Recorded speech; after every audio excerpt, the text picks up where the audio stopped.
말씀은 우리 마태복음 보겠습니다. 마태복음 24장 15절부터 28절까지 말씀 같이 나누겠습니다.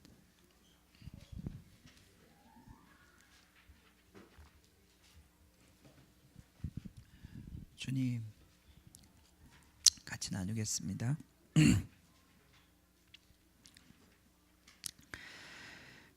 주님, 교독하겠습니다. 그러므로 너희가 선지자, 어디 더 앞에서부터 읽을까요? 아니요, 그냥 15절부터 읽겠습니다. 자, 그러므로 너희가 선지자 다니엘이 말한 바 멸망의 가증한 것이 거룩한 곳에 선 것을 보거든 읽는 자는 깨달을진저. 지붕 위에 있는 자는 집 안에 있는 물건을 가지러 내려가지 말며 그날에는 아이 벤 자들과 젖 먹이는 자들에게 화가 있으리로다.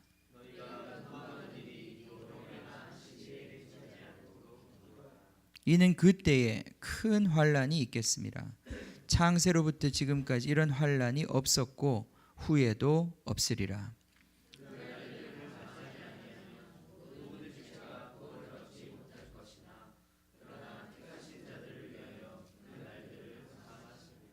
그때 사람이 너희에게 말하되 보라, 그리스도가 여기 있다 혹은 저기 있다 하여도 믿지 말라.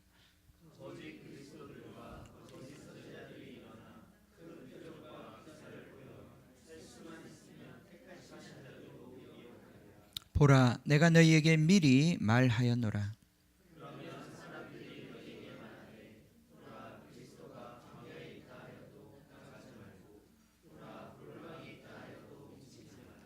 번개가 동편에서 나서 서편까지 번쩍임 같이 인자의 임함도 그러하리라.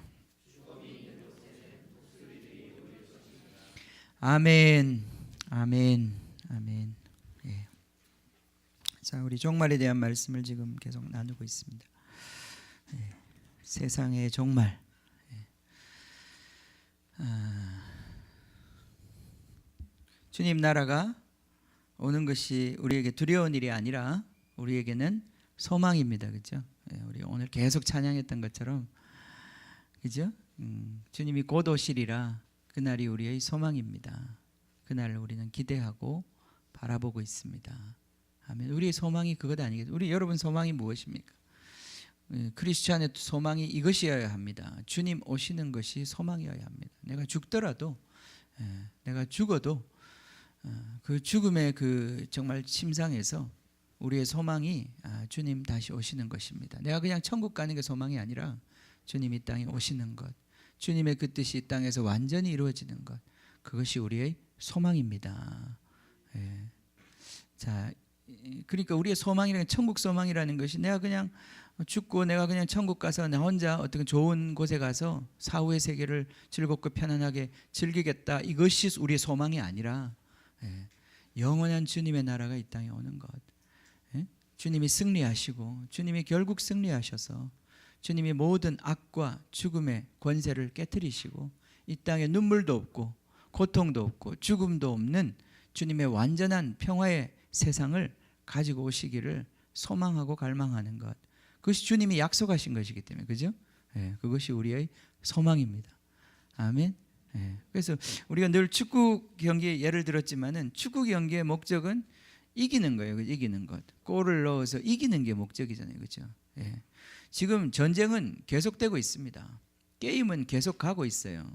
스코어가 몇 대 몇인지는 모르지만 게임은 계속 가고 있단 말이죠. 그 중간에 우리는 부름을 받았어요. 감독이 이제 나와, 손흥민 나와 이러면 손흥민이 아무리 자기가 펄펄 날아도 주님 나오라 그러면, 감독이 나오라 그러면 박수 치면서 나가야 되는 거예요. 그죠? 나가야 되는 거예요. 교체돼야 되는 거예요. 그런 것처럼 우리가 이 땅에서 주님 나라를 위해서 그렇게 살다가 주님 부르시면 주님 품에 가는 거예요. 그죠?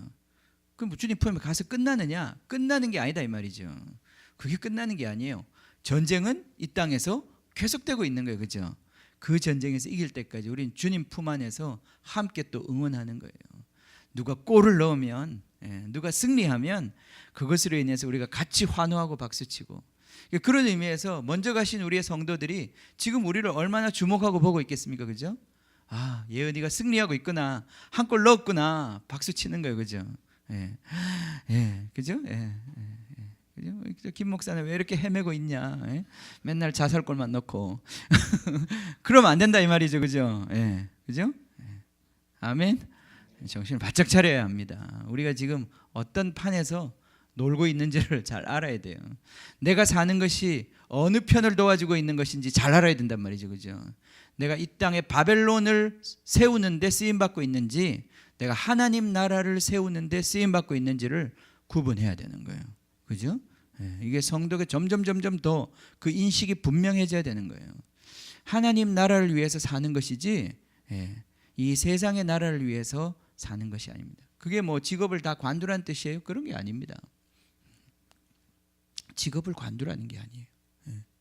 우리는 이 세상에 몸담고 있고 이 세상 속에서 살도록 부름받았어요. 그죠?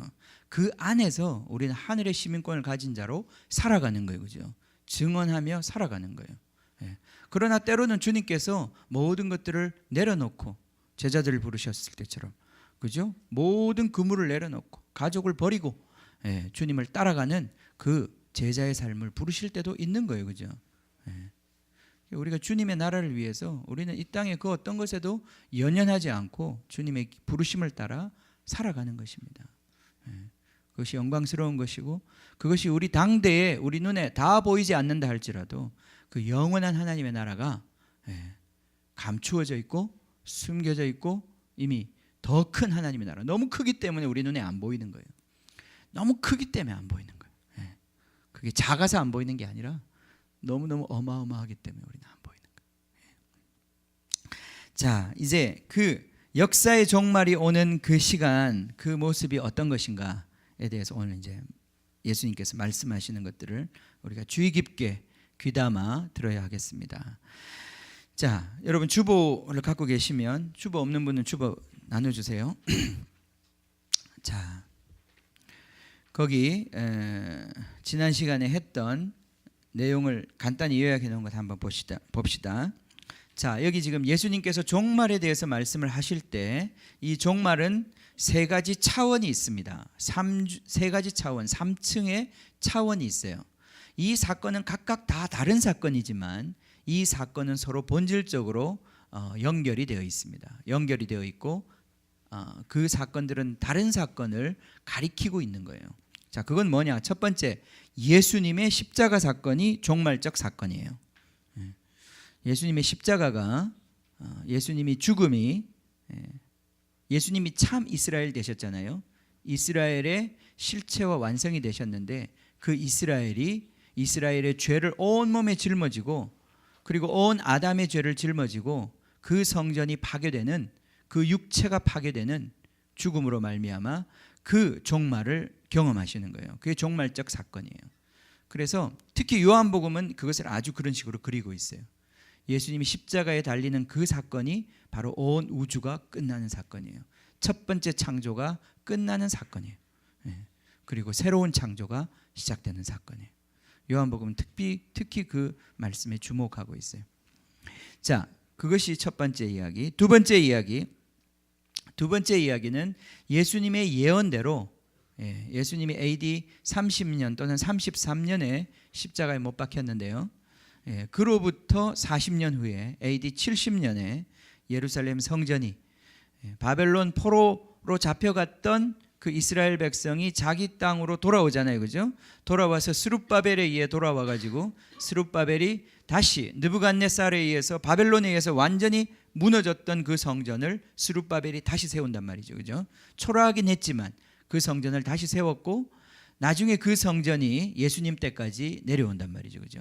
헤롯이 물론 중간에 굉장히 크게 그 성전을 재보수해가지고 굉장히 화려한 고대의 미스테리와 같은 건물로 세웠어요. 높이가 한 30-40m 되니까요. 그 고대에 그 사람들이 볼 때는 그거는 아주 어마어마한 빌딩. 우리가 지금 저 롯데타워 몇 층?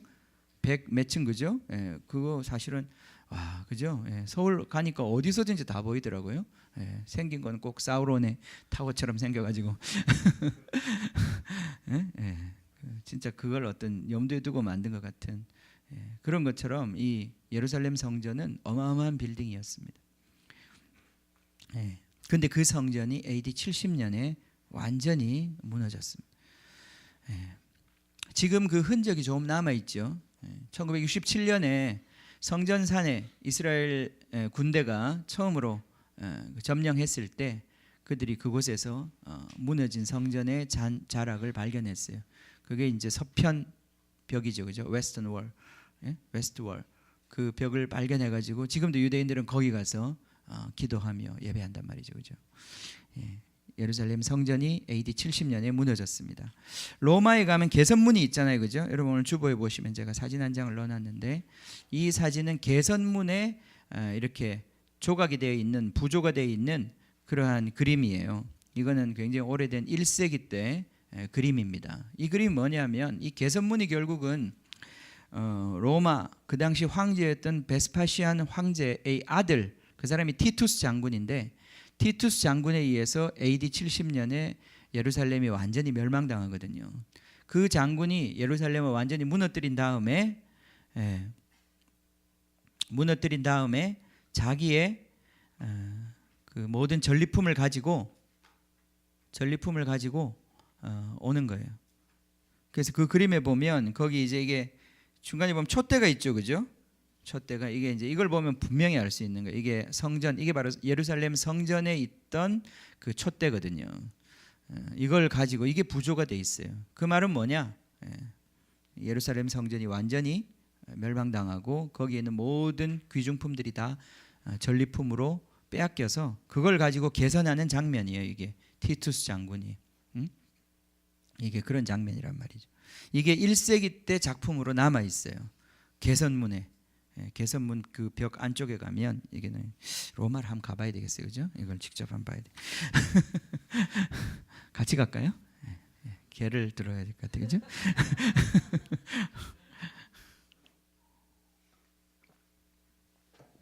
그다음 이제 세 번째, 그 예루살렘 성전의 멸망이 가리키는 것이 있다 이거죠.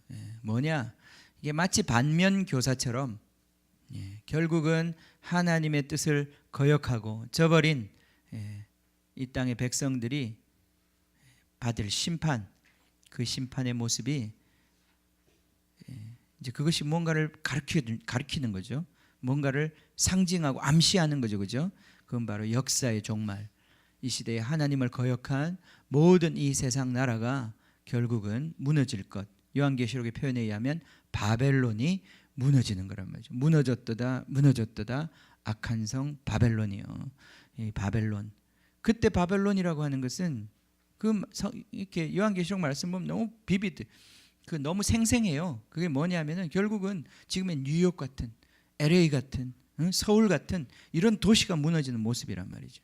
모든 인간의 사치와 부귀가 집중되어 있는, 그래서 고도의 빌딩들이 서 있고 거기에 온갖 들을 사고 파는 그러한 상업이 극도로 발달되어 있는 그 도시가 결국은 멸망할 것이다. 우리는 그런 데 한번 가보고 싶잖아요, 그죠? 가서 와, 그죠?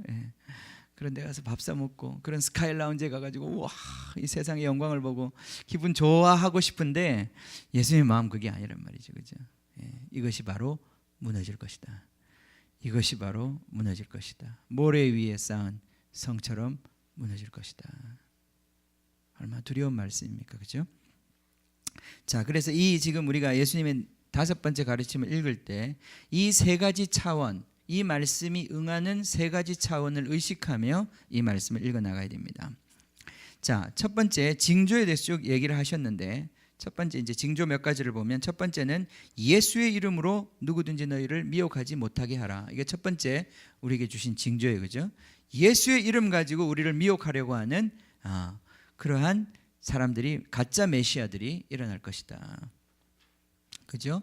그래서 아까 우리 다니엘서 말씀 읽었던 것처럼 하나님을 아는 사람은 용맹스럽게 일어난다 그랬죠, 그죠?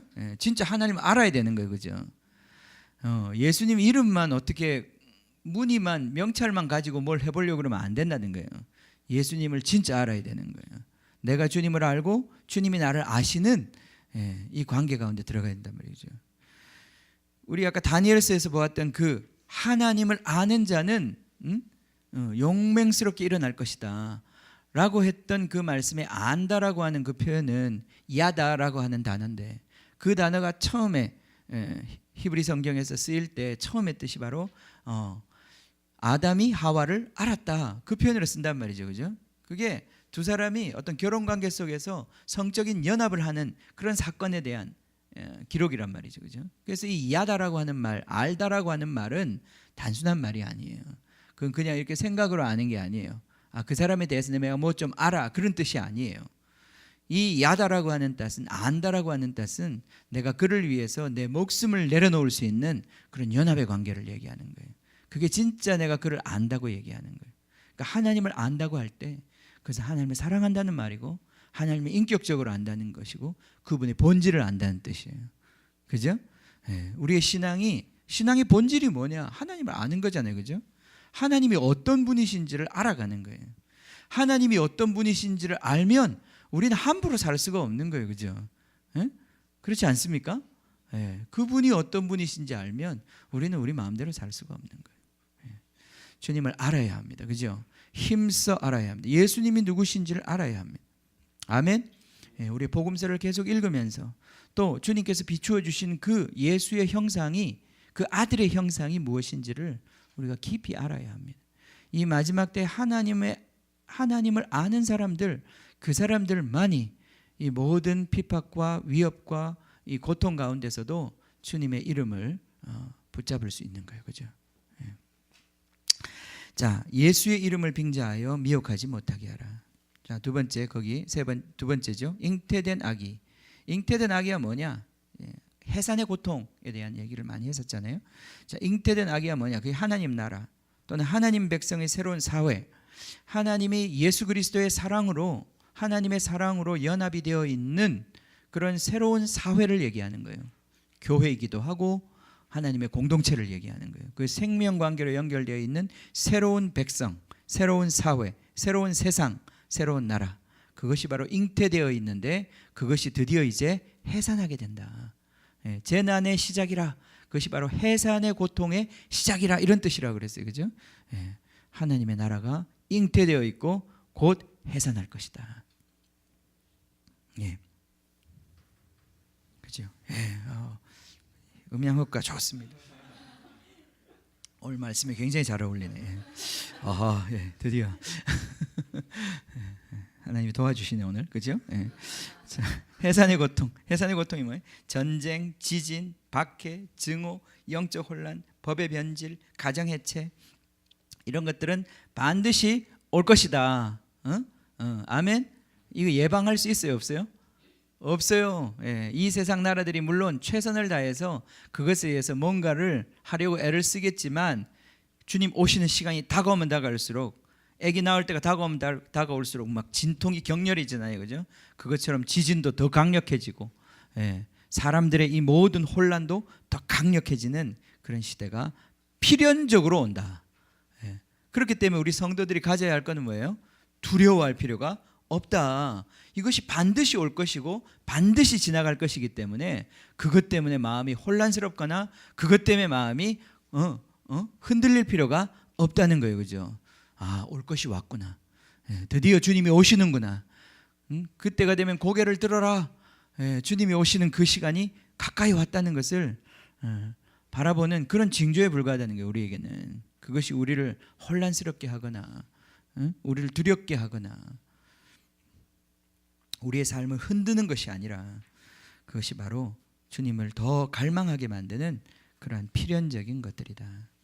자, 끝까지 믿음으로 견디는 자는 구원을 얻으리라. 아멘. 이 말은 무슨 말입니까? 우리의 믿음을 끝까지 견디지 못할 수도 있다는 거예요. 배도하는 일이 많을 것이라는 거예요. 핍박 속에서. 그죠? 그걸 위해서 어떻게 해야 되겠습니까? 준비되어야 하는 거예요. 그죠? 주님과의 관계 속에서, 그 믿음 속에서 더욱더 견고히 준비되어야 되는 거예요. 그죠? 그게 그냥 나오지 않습니다. 그 미혹을 견디고 그 핍박을 견디는 것이 그냥 나오는 것이 아니라 여러분이 얼마나 주님과 깊이 연결되어 있느냐, 거기서 오는 거예요. 성령이 얼마나 여러분을 붙잡고 있느냐, 거기서 오는 거란 말이죠. 그죠? 그 끝까지 견디는 믿음 우리에게 주셔야 합니다. 자, 그리고 마지막으로 하나님 나라의 복음이 온 세상에 선포될 것이다. 하나님 나라의 복음이 선포될 것이다. 온 땅에. 그래서 모든 민족에게 이 복음의 증거물이 드러날 것이다. 그것이 바로 하나님의 공동체 교회란 말이죠. 그 증거물. 보라 마을이라고 그랬어요. 그죠? 우리는 그런 부담스러운 이름의 교회를 갖고 있어요. 그죠? 저는 전혀 부담스러운 이름 안 하려고. 왜냐하면 이름이라는 게 부담스럽게 지으니까 나중에 그게 돌아오더라고요. 그게 그만큼 또 힘들더라고요. 그죠? 그렇지 않아요? 그죠? 조이포도 가장 맛있는 쌀국수 했으면 진짜 가장 맛있어야 될 거 아니야. 사기치면 안 될 거 아니에요. 그죠? 그러니까 그런 말을 할 때는 그런 말에 걸맞는 부담감이 있는 거예요. 그죠? 그래서 저는 부담감 전혀 없이 보라마을이니까 그냥 보라마을에 있는 교회입니다. 작은 보라마을에 있는 교회입니다. 이랬는데 이 말이 얼마나 부담스러운 말인지, 이게 성경이 들추니까 보라가 얼마나 많이 나오는지. 그죠? 보라, 이 사람을 보라. 여러분 그 말 아세요? 보라, 이 사람을 보라. 이 사람을 보라. 어디 나오는 말이에요? 누가 했던 말이에요? 기억하십니까? 이 사람을 보라. 이 세상 죄를 지고 가는 어린 양을 보라. 세례요한이 한 말이고요. 이 사람을 보라. 누가 한 말이에요? 빌라도가 한 말이에요. 빌라도가 너희의 왕이다. 이 사람을 보아라. 아주 유명한 말입니다. 에케 호모라고 라틴어로 굉장히 유명한 말이에요. 유식 이 정도는 알아야죠. 그죠? 파루시아도 알듯이 에케 호모라고, 이 사람을 보라. 얼마나 이게 무서운 말인지 몰라요. 빌라도가 보아라, 이 사람을 보아라. 그 아담에 대한 이야기잖아요. 사실은 요한은 아주 그걸 의도적으로 사용하고 있어요. 아담을 보는 것처럼 이 인간을 보아라, 이 사람을 보아라, 아담을 보아라, 진짜 아담을 보아라. 사실은 빌라도가 그런 의도로 자기는 말하지 않았지만 그걸 요한은 그런 의도로 거기 사용해요. 여기 봐라, 여기 진짜 인간이 있다, 이런 뜻이에요. 보라 마을, 엄청 부담스러운 말입니다. 그죠? 부담되면 이제 이름 바꿔야죠. 민속 마을로 바꾸든지 한일 마을로 바꿀까요? 한일 마을 옆에 있는 교회. 부담스러운 이름입니다.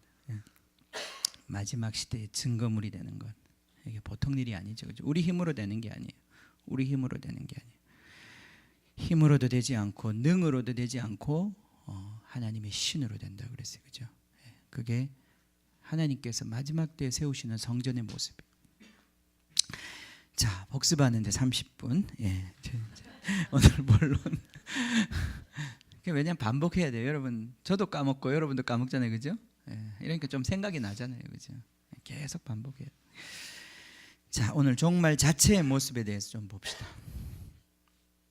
자, 종말이 임할 때 어떤 모양이에요? 이 지금 15절부터 28절에 있는 말씀은 구체적으로 우리 그 제자들의 질문에 보면 질문 자체가 이중적이었는데, 그죠? 그 질문 3절에 보면 어느 때 이런 일이라고 하면 성전이 무너지는 거 아니에요, 그죠? 돌 하나도 돌 위에 남지 않고 무너진다고 예수님 말씀하셨기 때문에 어느 때에 이 성전이 무너지겠습니까?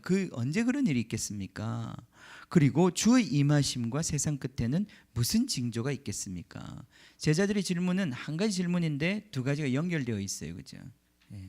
바로 성전에 무너지는 것과 세상의 종말적 징조가 닮아 있다는 거예요. 이 성경 자체가 얘기하는 게. 그래서 지금 이제 이 15절부터 28절은 예루살렘 성전에 무너지는 사건을 구체적으로 예수님 예언하고 있는 거예요. 근데 이 사건은 장차 이 땅에 임할 종말적 사건을 많이 닮아 있고 반영하고 있고 그 영적인 원리는 다 똑같은 거예요. 자, 봅시다. 15절. 그러므로 너희가 선지자 다니엘이 말한 바 멸망의 가증한 것이 거룩한 곳에 선 것을 보거든 읽는 자는 깨달아야 한다. 자, 다니엘서에 보면 다니엘의 예언 가운데 성전의 하나님의 분노를 촉발시키는 멸망의 가증한 것, 우상의 제단이나 우상이죠, 사실은. 우상이 세워질 것이다. 그래서 AD 165년에 안티오쿠스 에피파네스라고 하는 그 시리아의 왕이 예루살렘을 침공해 가지고 성전을 더럽히잖아요. 그죠? 3년 동안 성전을 더럽힙니다. 거기에 돼지 피로 제사를 드리고 할례를 금지시키고, 그리고 거기에 있는 모든 제우스의 그런 어떤 신상을 세우고 그러한 일들을 하죠. 그것 때문에 유대 민족이 엄청 핍박을 받고 많은 사람이 순교했습니다. 그것을 거부하다가, 그러다가 이제 마카비라고 하는 그 형제들이, 용감한 유대 지파에 속한 형제들이 그 분노를 이기지 못하고 그 열심 때문에 일어나서 용감하게 이 안티오쿠스의 군대와 대항합니다. 제국의 군대는 엄청난 군대거든요. 그런데 이 마카비 형제들이 기껏해야 망치, 삽 이런 거 들고 일어나 가지고 전쟁을 했는데 놀랍게도 그 군대를 몰아냅니다. 안티오쿠스 에피파네스의 그 군대를 몰아내요. 이 예루살렘으로부터 몰아내 버리고, 그리고 국민들이, 그 민족이 기세를 얻어 가지고 완전히 그 외세를 그 땅에서 쫓아내 버립니다. 그리고 성전을 다시 깨끗하게 하며 다시 성전을 거룩하게 하는 일을 하죠. 그것이 이제 하누카라고 하는, 지금도 유대인들이 지키는 수전절, 우리 성경의 수전절, 성전을 보수하고 깨끗하게 한 명절, 지금 하누카라고 1월 달에 있죠. 그죠? 유대인들의 명절을 지금도 지킵니다. 우리 크리스마스 때 비슷한 시간에 있어요. 그런 사건이 있었습니다. 그 사건에 대한 예언이기도 하고, 그 사건이 그런데 그때만이 아니라 그건 예수님 시대에 이미 다 알려진 사건이죠. 그죠? 마카비의 일은. 그런데 그게 아니라 지금 예수님 여기 예언하고 계시는 거기 때문에 장차 그러한 일이 또 일어날 것이다. 티투스, 아까 얘기했던 그 티투스 장군이 이끄는 로마의 군대가 예루살렘을 완전히 무너뜨리는데 5개월이 걸렸습니다. 제가 이번 주에 그 자료를 찾느라고 보다 보니까 유튜브에 요즘에는 정말 좋은 자료들이 많더라고요. 영어로 돼 있어서 좀 안타까운데, 거기 막 애니메이션으로 만들어 가지고 예루살렘 성전이 어떻게 무너졌는지 다 뭐 게임처럼 만들어 놨더라고요. 그래서 너무 실감나게 예루살렘 성전이 무너지는 거를 그런 어떤 동영상도 있고 하던데, 5개월이 걸렸습니다. 이 전쟁이 쉽지 않았어요. 로마 군대의 그 기세가 보통이 넘는데 6만 명의 군대를 보냈다고 그러거든요.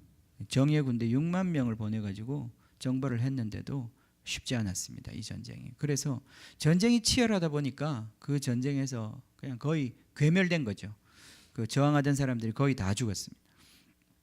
그뿐 아니라 5개월 동안 이제 봉쇄되어 있었는데, 그 봉쇄된 기간 동안에 먹을 것이 없잖아요, 그죠? 먹을 것이 없고 물도 부족하고 여러 가지 그러한 고통 때문에 그 안에서 심각한 일들이 많이 일어났습니다. 특히 아이들을 잡아먹고 막 이런 일들이 실제로 일어났었습니다.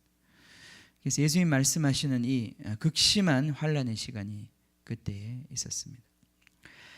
자, 그래서 이제 여기 보면 이 멸망의 가증한 것이 거룩한 것에 선 것을 보거든. 그러니까 예루살렘 성전 안에서 일어나는 변화에 촉각을 기울여야 되는 거죠. 거기서 일어나는 변화가 결정적인 종말의 사인이다. 그죠? 거룩한 곳, 이게 이제 성전을 말하는 것인데, 성전에 하나님의 진노를 살 만한 것들이 세워지는 것을 보면 그것이 바로 이제는 깨달아야 할 때이다. 아멘. 자, 잘 새기십시오. 멸망의 가증한 것이 성전에 서는 것을 보면 그때는 이제 정말 끝이 오는 시간이다. 그러니까 이게 AD 70년에 그 크리스천들이 이 말씀을 갖고 있었다면, 마태복음은 AD 70년 이전에 쓰여진 성경이거든요. 이 말씀을 분명히 알고 있었던 제자들이라면 그들이 성전에서 일어나는 사건을 볼 때, 지금 우리가 여기 있어야 될 때가 아니라 떠나야 할 때구나, 도망가야 할 때구나, 그것을 알았을 것이라는 거죠. 실제로 유세비우스라고 하는 역사학자의 그 교회사라고 하는 역사책에 보면 그 당시 유대에 있던 그리스도인들이 예루살렘을 떠나서 펠라라고 하는 거기로부터 한 150km 정도 떨어져 있는 예루살렘으로부터 떨어져 있는 지금 요르단 지역인데 그 지역에 있는 마을로 도망을 갔다는 거예요. 그래서 그들이 목숨을 부지할 수 있었다는 거예요.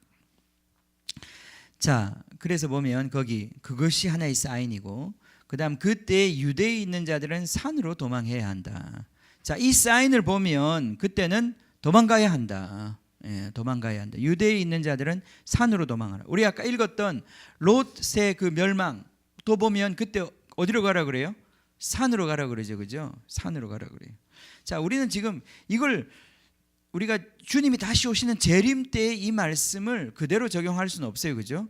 우리가 그때 주님 오실 때 우리가 유대에 있을 것 아닌 거 아니에요, 그죠? 예. 그리고 주님이 오실 때야 예루살렘에만 뭐 심판이 임하겠어요? 온 땅에 임할 텐데 어디를 간들 우리가 어떻게 피하겠어요, 그죠? 예. 그러니까 이 말씀을 마치 우리가 종말의 때에 어떻게 뭐 어디가 도망가야 되는 것처럼 우리가 이해하면 안 된다는 거죠. 그러나 AD 70년에 그 예루살렘이 멸망할 때는 이 말씀이 분명히 유효했었어요. 그들이 유대에 있는 자들이 떠나야 할 때가 된 것이에요. 그런데 떠날 때 어떻게 떠나야 합니까? 급하게 떠나야 하는 거예요. 지붕 위에 있는 자는 집안의 물건을 가지러 내려가면 안 되고요. 밭에 있는 자는 겉옷을 가지러 뒤로 돌이키지 말라 그랬어요, 그죠? 예, 이 무슨 말이에요? 그만큼 급하다는 거, 그죠? 예, 머뭇머뭇거리면 안 되고 뒤돌아보면 안 된다 이 말이죠, 그죠? 우리 아까 읽었던 롯의 심판에서도 뒤돌아본 누구? 롯의 아내가 소금 기둥이 되어버렸어요, 그죠? 예, 이 마지막 때에 주님의 심판이 임하는 이 시간은 굉장히 급박한 시간이고 뒤돌아보면 소금 기둥 되는 거예요. 뒤돌아보면 이 세상에 대한 연연이 남아있고 뭔가 이 세상에 대한 집착이 남아있으면 결국은 뒤돌아보게 되고 뒤돌아보면 떠나지 못하게 된다는 거예요. 그죠? 떠나지 못하게 된다는 거예요. 여러분 떠나야 할 때 떠나지 못하는 거예요. 피난해야 되는 골든 타임이 있는데 그 골든 타임에 움직이지 못하게 되는 거예요. 그렇게 되면 어떻게 돼요? 못 떠나는 거죠. 예. 예. 실제로 유대의 심판이 임할 때 그랬어요. 예? 베스파시안 황제가 와가지고 베스파시안이 아까 얘기했던 그 티투스 장군의 아버지잖아요, 그죠? 아버지예요. 그 아버지가 원래는 로마의 황제가 아니었어요. 로마의 황제는 거기서 이제 혈족을 따라서 쭉 되고 있었는데 이 사람은 귀족 가문에 태어난 장군이었어요. 베스파시안이라고. 이 사람이 AD 66년, 67년에 유대 정벌에 나섭니다. 유대 정벌에 나서 가지고 유대 땅에 엄청난 전쟁을 일으키면서 마을들을 하나하나 다 몰락시키면서 내려오고 있었어요. 예루살렘을 향해서 내려오고 있는데 예루살렘에 못 미쳐서 66년, 67년, 68년 그 일이 왜 일어났냐면 AD 66년에 유대 땅에서 반란이 일어났어요. 어떤 메시아 같은 사람이 나타나 가지고 우리가 더 이상 이제 로마에 복종하지 않고 우리의 나라를 회복하겠다고 하는 그러한 반란이 일어났어요. 그 반란 때문에 이 베스파시안 그 장군이 군대를 이끌고 유대 땅에 들어오게 된 거예요. 들어와 가지고는 갈릴리부터 시작해 가지고 하나하나 완전히 그 땅을 괴멸시키면서 내려가고 있었어요. 예, 단순히 그냥 전쟁하는 게 아니라 완전히 그냥 불태워버리고 모든 것을 그냥 거름더미로 만들어버리는 그런 엄청난 파괴를 행하면서 내려오고 있었어요.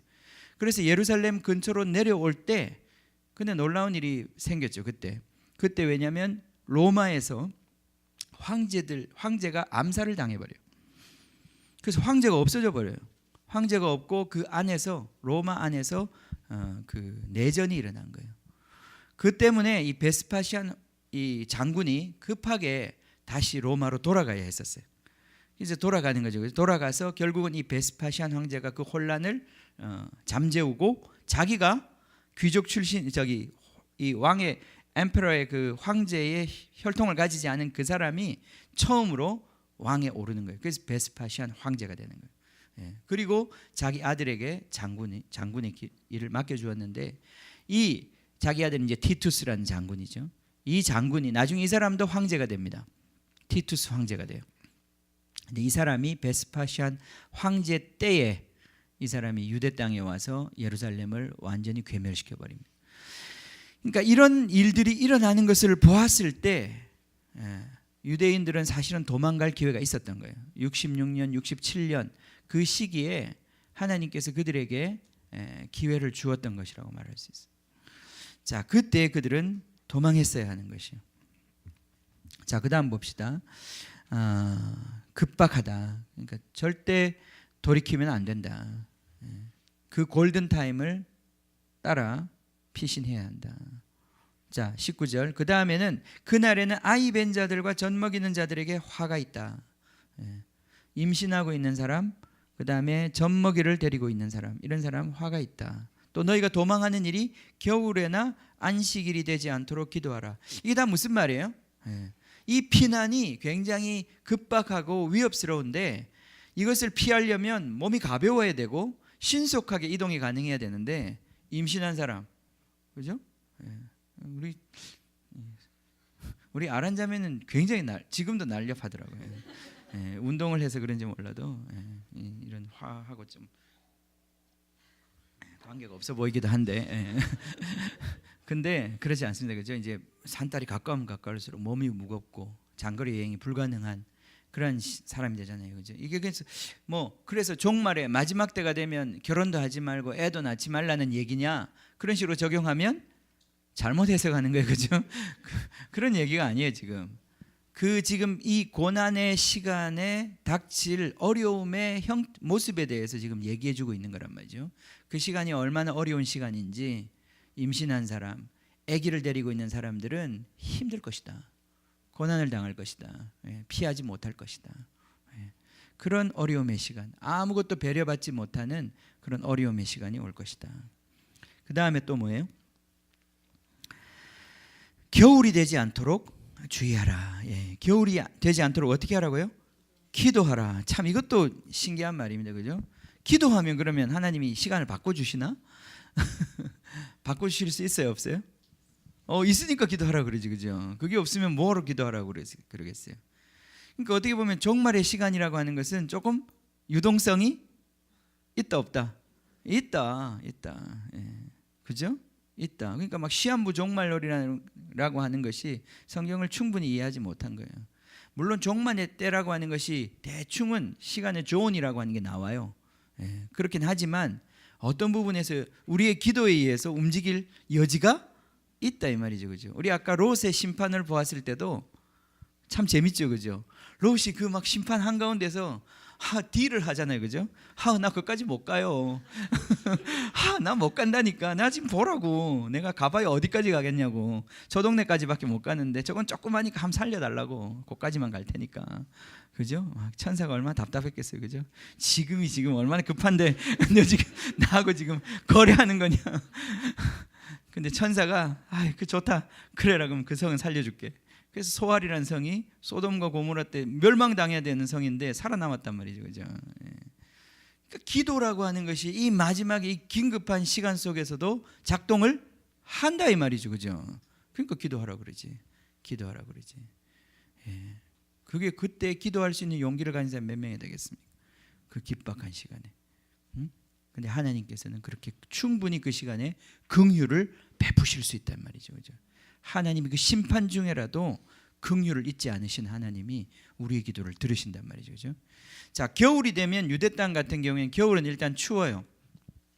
산으로 도피를 해도 그곳에서 야산에서 그냥 노숙을 하기에는 만만치 않은 추위가 있어요. 그뿐 아니라 저기 지금 이제 이스라엘 땅은 겨울이 우기예요, 우기. 지금 우리는 여름에 비가 오지만은 거기는 겨울에 비가 옵니다. 그러니까 비가 오고 날씨가 춥고 아기를 데리고 젖먹이를 데리고 움직일 수 있는 거리가 많지 않다는 거예요. 거기다 안식일이 되면 이들이 안식일을 꼭 지킬 필요는 없었지만 이미 크리스천들은 안식일에 대해서 자유로웠거든요. 없었지만 안식일이 되면 성문을 닫아요. 유대인들은. 그리고 안식일이 되면 많이 움직이지 못해요. 이미 마차를 움직이다든지 이 모든 사람들이 다 유대인들이라면 그들이 전혀 도와주지 않는 거예요. 자, 그렇다면 이 탈출의 시간이 안식일이 될 때 그들은 자기들이 아무리 나가고 싶어도 나갈 수 없는 상태에 갇혀버리는 거예요. 그래서 주님께서 이러한 권면을 주셨어요. 그렇게 되지 않도록 기도하라. 너희들의 그 도망이 도주가 성공할 수 있도록 적시에 도망하고 또 그 도망이 성공할 수 있도록 그렇게 기도하라. 이 하나님이 우리를 향한 이 종말의 때에 주시는 권면과 그 어떤 그죠? 긍휼의 그런 어떤 말씀들 아닙니까? 그죠? 예. 자, 21절. 이는 그때 큰 환란이 있겠습니다. 창세로부터 지금까지 이런 환란이 없었고 후에도 없으리라. 유대 민족으로서는 그때 그런 정말 전무후무한 환란을 겪었었고 또 앞으로 올 환란도 마찬가지입니다. 지금까지 없었던 고통의 시간이 이 땅에 올 것입니다. 22절에 그 날들을 감하지 아니하면 모든 육체가 구원을 얻지 못할 것이나 그러나 택하신 자들을 위하여 그날을 감하시리라. 하나님이 심판 가운데서도 택하신 자들, 주님의 백성을 위한 긍휼을 잊지 않으시고 그날을 감하여 주실 것이다. 정말 주님이 마땅히 받아야 되는 심판대로 이 땅을 다 심판하신다면 살아남을 자가 누가 있겠습니까? 그죠? 하나님이 우리를 향한 긍휼로 주께서 택하신 자들을 품어주시니 보존되는 거예요. 주의 성도들이. 자, 23절. 그때에 사람들이 너에게 말하되 보라 그리스도가 여기 있다 보라 저기 있다 하여도 믿지 말라. 자, 이 마지막 때에 이런 극심한 고통과 환난의 때에 그리스도가 곳곳에서 그리스도를 자칭하며 그리스도가 여기 있다 저기 있다 하는 소문들이 여러분들을 미혹하게 할 것이다. 24절에 보면 거짓 그리스도들과 거짓 선지자들이 일어나 큰 표적과 기사를 보여 할 수만 있으면 택하신 자들도 미혹하리라. 가짜 그리스도가 일어난다. 그죠? 그리고 이 가짜 그리스도는 거짓된 표적을 가지고 사람들을 미혹할 것이다. 그러니까 보세요. 기적이 일어납니다. 교회에 기적이 있어요. 교회는 기적이 있습니다. 초대교회 때도 있었고 지금도 교회에 기적이 있습니다.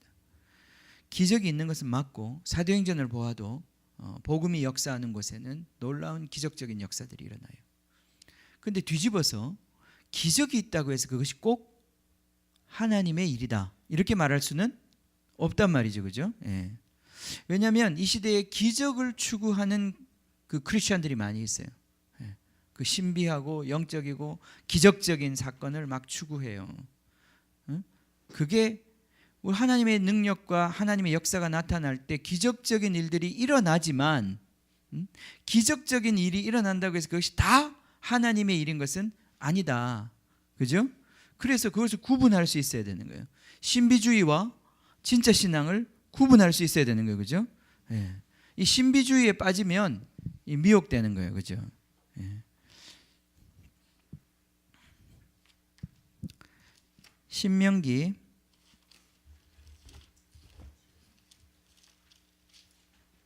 13장 1절을 보세요.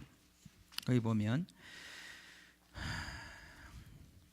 너희 중에 선지자나 꿈꾸는 자가 일어나서 이적과 기사를 내게 보이고 그가 내게 말한 그 이적과 기사가 이루어지고 그죠? 이 놀라운 일 아닙니까?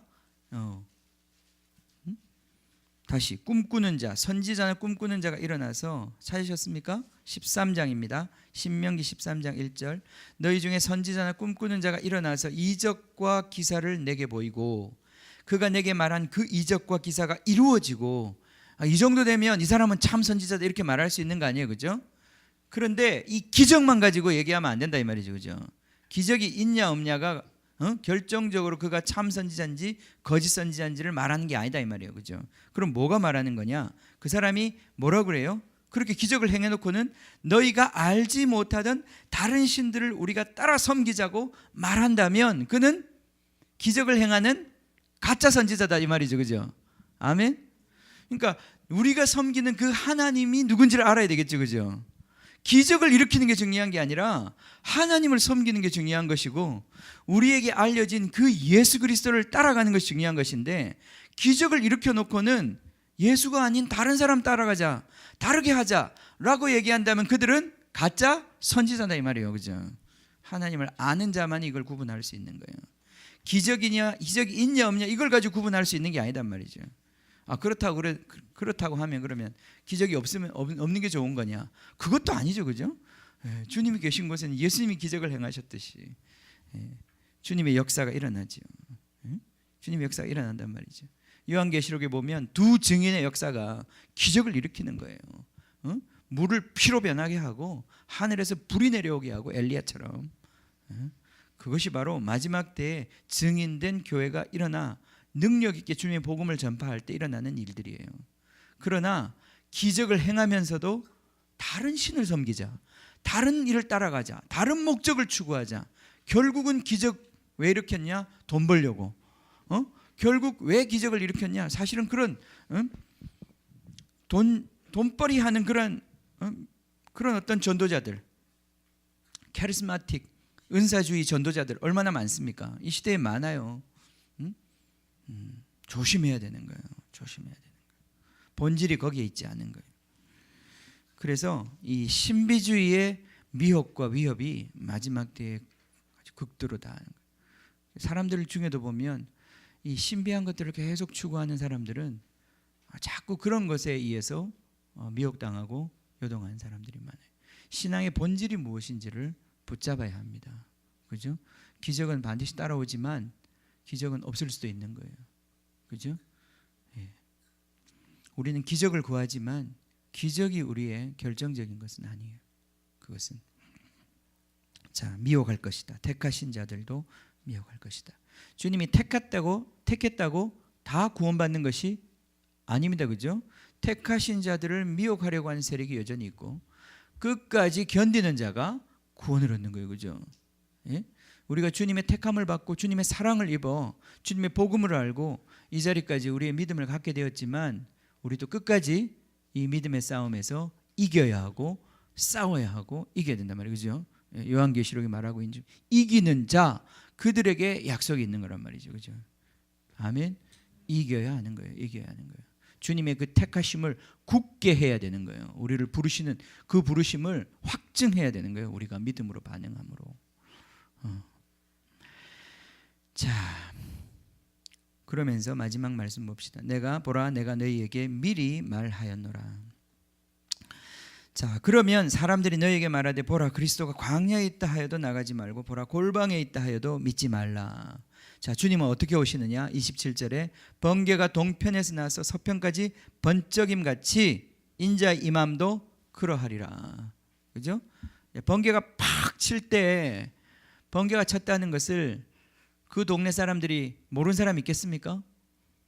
다 알죠. 그죠? 하늘이 번쩍한 것이 모든 사람에게 보이는 거 아니에요. 그죠? 예. 그처럼 그리스도가 어디 광야에 있거나 골방에 있어서 누구는 알고 누구는 모를 수 있도록 예수님이 오시는 것이 아니다 이 말이죠. 종말에 예수님이 오시는 것은 예수님이 재림하시는 것은 모든 사람들이 다 인식하고 볼 수 있는 방법으로 예수님 오시는 거예요. 거기 속을 필요가 없는 거예요. 절대 속을 필요가 없는 거예요. 예. 예수님 모든 사람들이 다 아는 방식으로 오시는 거예요. 번개가 치는 것처럼. 그렇죠? 예. 그게 우리가 궁금해요. 예수님 다시 오실 때 지구는 둥근데 그죠? 예루살렘으로 오시면 우리는 안 보이잖아. 그죠? 어떻게 알아? 어떻게? 궁금해요. 그죠? 예, 궁금해요. 예. 예수님이 지구를 한 바퀴 슉 놀아서 그러실 수도 있고요. 예. 근데 지금은 보세요. 지금은 빛이 비칠 때 태양빛이 비치는 곳이 있으면 태양빛이 그늘져서 비치지 않는 곳이 있죠. 그죠? 그죠? 그러나 주님의 빛이 임할 때는 그런 현상이 생기는 게 아니라 모든 곳이 다 낮이 되는 거예요. 주님은 그렇게 오시는 거예요. 주님 모든 곳에 다 보이시는 거예요. 아마 제가 볼 때는 주님이 임하시면 그 빛에 의해서 밤이 모든 지구상의 밤이 다 갑자기 사라지고 모두가 다 그 빛을 느낄 수 있을 거예요. 거기는 낮이라서 태양이라서 느끼는 그 빛이 아니라 주님이 영광 가운데 오시는 그 영광의 빛이 비치기 때문에 모든 땅이 그늘지지 않고 그것을 보게 되는 거예요. 알게 되는 거예요. 어떤 모습이 될지 저는 상상 못 하겠습니다만 그런 거예요. 그뿐 아니라도 지금 여러분 곳곳에 그죠? 전광판, 모니터 다 만들어 놨잖아요. 그죠? 예, 지금은 세상에 무슨 일이 일어나도 다 중계해줘요. 그죠? 예, 예. 예루살렘에 주님 오시는 것을 막 중계하고, 그죠? 광화문에서도 보이고 강남역에서도 보이고 우리 집에서도 보이고 여러분 핸드폰에서도 보이고, 예? 예. 아무도 보지 못할 정도로 제가 볼 때 그것도 이미 과학적으로는 이미 다 준비된 일이에요. 예? 이 세상에 예수님 오시는 것을 보지 못할 사람 누가 있습니까? 생중계될 텐데. 예? 예. 근데 그런 과학적인 방법을 빌지 않더라도 주님 오시는 것은 모르는 사람이 없을 것이다. 모든 사람이 알도록 공개적으로 오시는 것입니다. 그러면서 이제 28절에 죽음이 있는 곳에는 독수리들이 모인다. 예, 굉장히 이렇게 잠언과 같이 그냥 이 무슨 말일까? 해석이 참 쉽지 않은 툭 던지는 예수의 말씀이에요.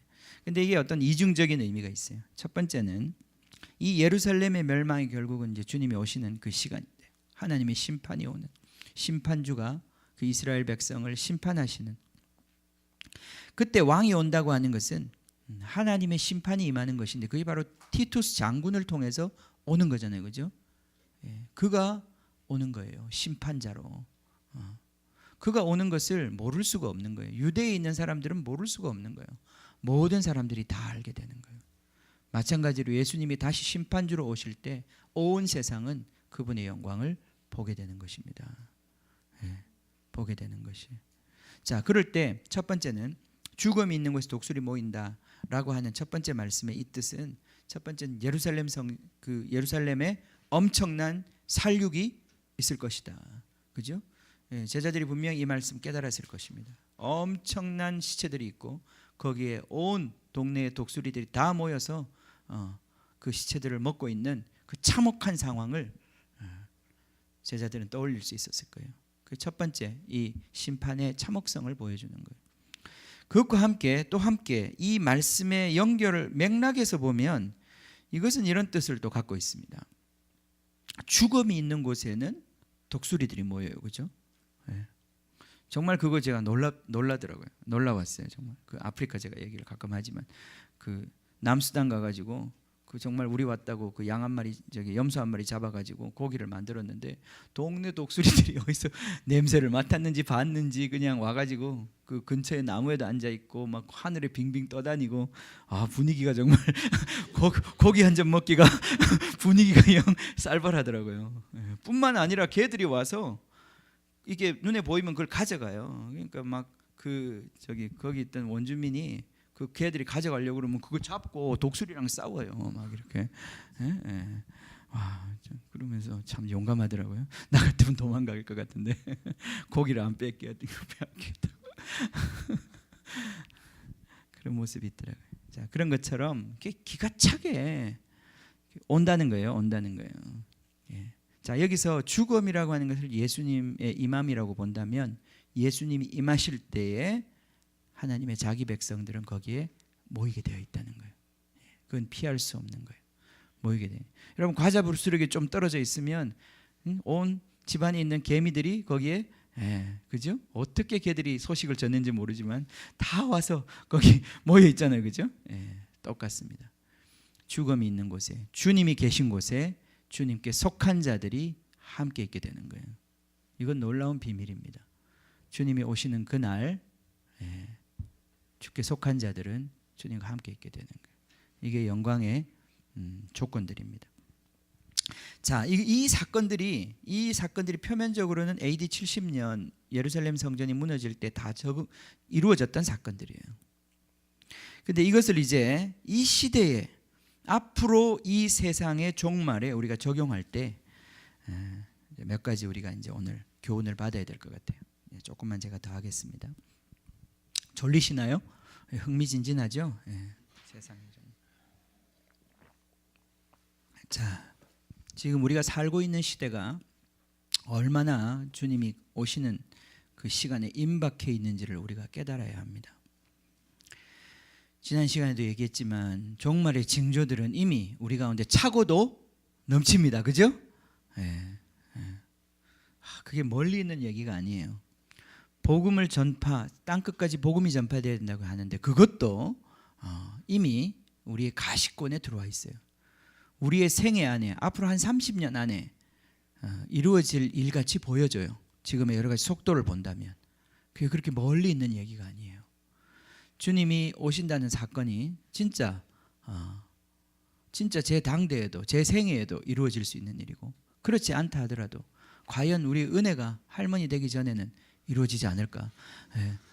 그 정도의 예측은, 그건 뭐 예언이 아니라 예측이 가능한 거예요. 내가 볼 때 100년을 갈까요? 100년을 가는 것이 그렇게 현실적인 가능성으로 보이지 않습니다.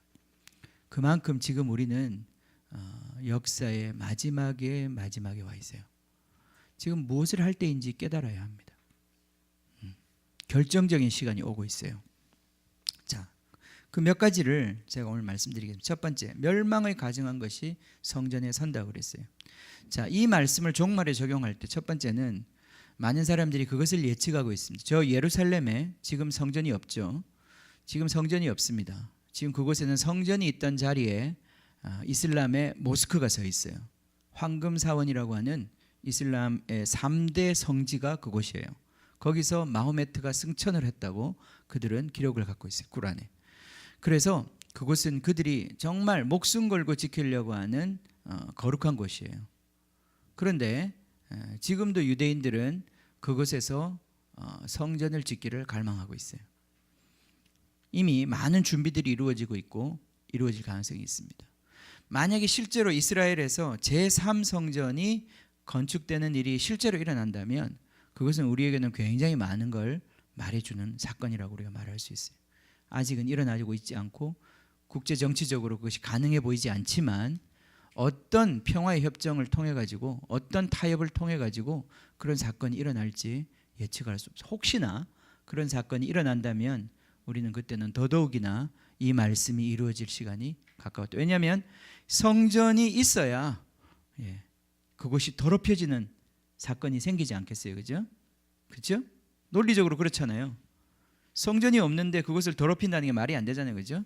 그래서 제3성전의 등장이라고 하는 것을 예측하는 사람들이 굉장히 많습니다. 제가 좀 문헌을 찾아보니까 벌써 1세기 때 문헌에 그 얘기가 나와요. 성전이 그때 이미 그 디다케라는 그 책에 1세기 때 그리스도인들의 문서인데 그 문서에 보면 그 이미 성전이 무너진 시대거든요. 그 시대는 적그리스도의 등장과 성전이 그 자리에 있을 것에 대한 이야기가 거기 적혀 있어요. 오래된 생각이에요. 그래서 지금 이제 이번에 트럼프 대통령이 1948년 올해 예루살렘을 유대민족의 이스라엘의 수도로 공식적으로 국가적으로 인정해 주었어요. 그죠? 그리고 지금 이스라엘은 계속해서 그것을 미국의 지원을 더욱 이제 굳건하게 하는 그러한 일들을 계속 해나가고 있어요. 지금도. 그래서 표면적으로 이제 이스라엘이 정말 그 예루살렘에 대한 장악력이 확고해졌다고 이제 그들이 판단하게 되면 그때에는 성전 재건에 대한 본격적인 작업이 들어갈 것 같은 그러한 가능성이 많이 보여요. 우리가 주시해야 될 어떤 그런 종말적 사인 중에 하나입니다. 그 다음 또 하나는 제가 이제 이거는 좀 뭐 조심스럽긴 하지만 요한계시록과 함께 겹쳐서 이 그림을 볼 때 또 한 가지 우리가 깨달아야 될 것은 여기 성소라고 할 때는 거룩한 곳이거든요. 그죠? 그것은 바로 예루살렘 성전을 얘기하는 것, 표면적으로는 그렇긴 하지만 사실은 그것보다 더 중요한 것은 하나님이 우리 인간을 성소라고 말씀하셔요. 그죠? 여러분 한 사람 한 사람이 성전이고 하나님의 영이 거하시도록 창조된 우리의 육체라고 하는 것이 성전이란 말이에요. 우리는 살아있는 돌이고 이 거룩한 성전, 인간의 육체 안에 하나님의 심판을 촉발하는 그 어떤 것들이 생기면 그것은 종말의 사인이라는 거예요. 그 말은 인간이 더 이상 인간이 아니라 인간의 어떠한 부분이 완전히 말살되어서 인간이 인간 아닌 것 같은 존재가 되는 그런 시간이 온다는 거예요. 자, 요한계시록에 보면 짐승의 표라는 게 나와요. 짐승의 표. 어떤 것인지 모르지만 이마와 손목에다가 하여튼 마크를 하는데 표를 주는데 이 표를 가지고 장사를 하고 매매를 한다는 거예요. 그런데 이 표를 받으면 더 이상 하나님의 심판을 피할 수 없다고 그랬어요. 그래서 이 표를 받으면 안 된다 그랬어요. 예. 이 짐승의 표가 뭐냐? 한때는 이게 베리칩이다. 베리칩이라는 거 아세요? 예, 몸에다 이렇게 집어넣는 아이디 카드 같은 건데, 예, 그걸 가지고 사람들을 이제 모든 사람들을 데이터화하고 그 사람들을 컨트롤하는 그러한 의미, 그죠? 우리 동물 애완견한테는 이미 집어넣는 거 아니에요, 그죠? 그죠? 구름이도 있나요? 없어요? 왜요? 왜 안 집어넣었어요? 그거 안 집어넣으면 그거 뭐 법에 걸리지 않나요? 예. 먹거리 하면 됩니까? 예, 그래요. 이제 그런 것처럼 이제 그 베리칩, 예, 그게 뭐 짐승의 표다 그런 얘기가 있어요. 예. 근데 저는 꼭 그렇게까지 말할 필요 없다고 생각해요. 베리칩일지 그 다음에 나올 어떤 칩일지 알 수는 없는 거예요, 그죠? 그래서 베리칩이 짐승의 표다 이렇게 말할 필요는 없어요. 그건 아직도 우리가 과학적으로 얼마나 더 갈지 알 수 없는 거죠. 그렇지만은 분명히 볼 때 베리칩이 갖고 있는 어떤 그런 성격과 그것이 갖고 있는 어떤 기능으로 볼 때 그것은 요한계시록에서 말하는 어떤 짐승의 표와 상당히 유사점이 있다는 거예요. 자, 이제 앞으로 기술이 계속 발전하면 이제 전자문신이라는 얘기도 나온단 말이죠. 그죠? 왜냐하면 이걸 집어넣는 거에 대한 사람들의 부담이 있기 때문에 그냥 여기다가 문신처럼 그냥 붙이거나 새기면 된다라고 얘기하는 거예요. 근데 이제는 새길 필요도 없다. 당신의 눈동자나 당신의 지문을 그냥 우리가 그렇게 활용해 줄 수도 있다. 그렇게 말하는 시대가 된 거예요. 여러분, 우리 지금 기술의 발전의 어떤 그 방향을 보는 거예요. 결국은 짐승의 표라고 하는 것이 실제로 긋거나 실제로 붙이지 않아도 이미 그 시스템 속에 들어갈 수 있는 거예요. 우리는 이미 기술적으로 그게 가능해지고 있어요. 뿐만 아니라 DNA 조작이라고 하는 것이 이미 이제 일어나고 있어요. 우리 인간에게도 여러분 다 아시겠지만, 예, 태어나면서부터 유전병을 갖고 있는 사람들은 그 DNA 가위라는 걸 가지고 DNA를 조작하기 시작했어요. 예, 그죠? 그건 굉장히 무서운 일입니다. 인간이 물론 그걸 통해서 질병을 극복하는 부분도 있겠지만 나중에 정말 어떤 정치적인 목적을 가진 사람이, 예? 그 인간에 대해서 어떤 것들을 제약하기 위해서 실제로 그러한 기술들을 사용하게 될 때 그 사람은 아무런 저항을 할 수 없게 되는 거죠. 이 얘기를 하면 이제 뭐 한도 없이 지금 길어질 수도 있어서 제가 조금 자제를 해야 될 것 같은데, 제가 이번 주에 보니까 그 알뜰 신잡인가 그 프로그램이 있어요. 예, 여러분 텔레비 많이 보지 마세요. 예. 조금만 보세요. 조금만. 세상이 어떻게 돌아가는지 그 정도만 보면 되지. 텔레비에 빠져갖고 살 필요 없어요. 제가 그거 보니까 제가 본 게 아니에요. 전 텔레비가 없어서 못 보는데 이제 그 다음 거기 뉴스에 보니까 거기 클립 몇 개가 있더라고. 그 중에 보니까 한 가지가 이제 이런 게 있어요. 그 이제 뭐 독일에 가서 지금 하더라고. 그러면서 이제 독일이 나치가 일어나던 그 시대에 대한 이야기를 좀 같이 나누는 얘기를 들었어요. 근데 이 나치의 사건은, 히틀러가 일어났던 그 나치의 사건은 굉장히 우리에게 시사하는 바가 커요. 예. 앞으로 일어날 적그리스도는 히틀러와 같은 모습을 가질 가능성이 굉장히 많습니다. 적그리스도의 예고편이라고 할 수 있는 사람이 히틀러는. 근데 히틀러가 어떻게 일어났느냐? 히틀러가 1차 세계대전이 끝나고 난 다음에 이제 독일이 패전하죠, 그죠? 패전하고 난 다음에 영국과 미국과 연합국들이 엄청난 전쟁 배상금을 독일에 물립니다. 그럼 독일이 이제 그걸 자기가 돈 벌어 가지고 이제 갚아야 되는 거잖아요, 그죠? 예. 근데 독일이 그걸 갚을 능력이 안 되는 거예요. 모든 산업 자원을 다 수탈당하고 모든 걸 전쟁에 졌으니까 다 빼앗기는 거죠. 그 상태에서 독일이 이제 전쟁 배상금들을 갚아가야 되는데 정부가 갚을 힘이 없는데 돈은 갚아야 되니까 정부가 뭘 했냐면 돈을 찍어냈어요. 돈을 찍어가지고 갚았어요. 그러니까 돈 가치가 어떻게 되겠어요? 돈 가치가 점점 떨어지는 거죠, 그죠? 그래서 이제 인플레이가 생기기 시작하는 거예요.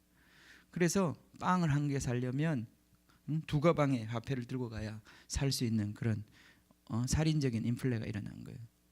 그런 그 경제적으로 너무너무 힘든 시간이 된 거예요. 독일 사람들에게는 경제적으로 너무너무 힘들고 그들이 정말 아무리 그렇게 일해도 이걸 갚을 수가 없고 그런 어떤 정말 소망이 없는 그런 시대에 혜성과 같은 한 사람이 나타나요, 그죠? 독일 민족의 우수성과 이 독일 민족이 결국은 세계를 제패할 수 있다고 하는 그 절망한 국민들의 마음에 소망을 심어주는 한 위대한 연설가, 정치 책략가가 등장한단 말이죠. 그 사람이 히틀러였던 거예요. 그가 처음에 조그만 의석을 차지해서 의회를 장악하고 난 다음에 그 어떤 히틀러의 그 말에 엄청난 스피치 힘이죠, 그죠? 유혹과 그 다음에 국민들의 그 피폐한 마음을 불러일으켜서 독일로 하여금 그 자기 민족이 최고로 우수하다, 우월하다라고 하는 그 생각 속에서 그 생각을 심으면서 독일이 이제 전쟁 준비를 시작하는 거 아니에요, 그죠? 그러면서 독일이 세계 2차 대전 일으키게 되고 그 2차 세계대전 일으키기 직전에 나치 당이 들어서고 난 다음에 그들이 제일 처음 했던 것들이 장애인들, 정박아들 그 사람들 다 죽였다고 그러는 거 아니에요. 우수한 사람들만 살아남는 거예요. 그러면서 이 세계 민족들도 다 우수한 민족부터 열등한 민족을 다 나누고 그 중에 제일 열등한 민족이 유대인들인 거예요. 그죠? 유대인들이 이 땅에서 제거되어야 이 땅에는 평화가 온다. 이 땅은 잘 살 수 있다. 그래서 합법적으로 유대인들에게 마크를 하고, 그죠? 짐승의 표처럼 마크를 하고 그 사람들을 다 마을에서 색출해 가지고 모아다가 가스실에 집어넣어 가지고 대량 학살을 한 거란 말이에요. 600만 명이 학살을 당하고 그 당시 집시나 다른 사람들은 100만 명 이상이 학살을 당했는데 여러분 600만 명을 죽이려면 하루에 얼마나 죽여야 되는지 아십니까? 그 사람들을 칼로 죽이려면 아마 몇만 년 걸릴 거예요. 그러니까 가스실에 집어넣고 그냥 단체로 죽인 그런 어마어마한 일들이 벌어진 거란 말이죠. 자, 얘기가 조금 빗나갔는데요. 우리 인간의 아까 이제 베리칩 얘기를 하면서 얘기를 했는데 우리 인간 안에 어떤 변화가 일어날 가능성이 커요. 성소의 멸망에 가증한 것이 이제 세워진다고 그랬는데 제가 볼 때는 몇 가지 있어요. 첫 번째 그 근거들 중에 첫 번째는 가정의 몰락. 자, 가정이 거룩한 성소인데 가정의 몰락이 일어날 거예요.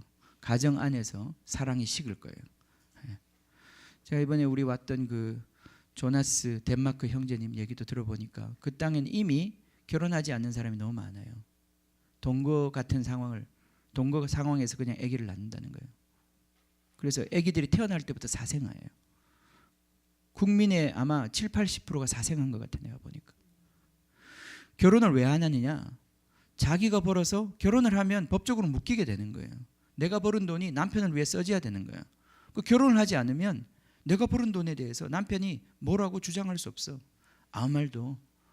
그러니까 완전히 이 경제적인 독립을 원하고 그 다음 관계에 있어서도 얽매이지 않는 거예요. 서로 필요에 의해 서로 만나지만 그래서 아기도 낳지만 내가 다른 사람이 더 좋아지면 얼마든지 그 사람하고도 지낼 수 있는 거예요. 그런 어떤 가정의 몰락, 이제 동성애라고 하는 이슈가 이제 전 세계적으로 유엔이 아주 뒤에서 뒷받침을 하면서 밀어가는 이슈 아닙니까? 전 세계 안에 이 동성혼이라는 걸 합법화시키는 법적 장치를 만들어내려고. 결국 그렇게 되고 아기들도 입양할 수 있고 그러면 그 아이들이 태어나면서부터 그들이 정말 갖게 되는 생각이 뭐겠냐 말이죠. 거룩한 곳에 가증한 것들이 곳곳에서 세워지는 거예요. 그뿐 아니라 우리 인간 안에 가증한 것이 들어오기 시작하는 거예요. 제가 여기 잠깐 적었나요? 자유의지의 말살이라는 말을 했는데 짐승의 표가 그것과 가능성이 있을 가능성이 커요. 여러분 앞으로 우리 몸 안에 뭘 집어넣을지 알 수 없지만 그것이 우리 몸 안에 들어올 때 어떤 상업적인 목적과 어떤 경제적인 이유로 우리 몸 안에 그것이 들어올 때 성전 안에 그것이 들어올 때 그것이 우리 안에서 무엇을 조절하고 어떤 의지를 장악할지 모르지만 그것이 이제는 우리 안에 자유의지, 내가 하나님께 반응할 수 있는 가능성들을 사라지게 만드는 거예요. 그렇게 될 수 있습니다. 우리 안에 어떤 물질을 집어넣어 가지고 나로 하여금 계속해서 그 어떤 마약적인 물질에 의해 가지고 움직이게 만들면 내가 예를 들어서 예수님을 믿는 사람들에 대해서 모두 핍박을 가하는 그런 시대에 왜냐하면 그 사람들이 사회를 불안하게 만드는 거거든요. 괜히 예수 믿는다 그러고 막 국가에서 정한 법도 안 따라가고 그죠? 그러니까 그런 사람들한테 뭐 하나 집어넣어 가지고 막 이렇게 반항하려고 그러면 버튼 누르면 쫙 무슨 약이 나와가지고 이렇게 웃게 만드는 그러한 자유의지를 가지고 하나님께 반응할 수 없는 인간으로 만들어가는 그러한 종류의 조작이 인간 몸 안에서 일어날 가능성이 이미 과학적인 발전을 통해서 점점 이루어지고 있다는 거예요.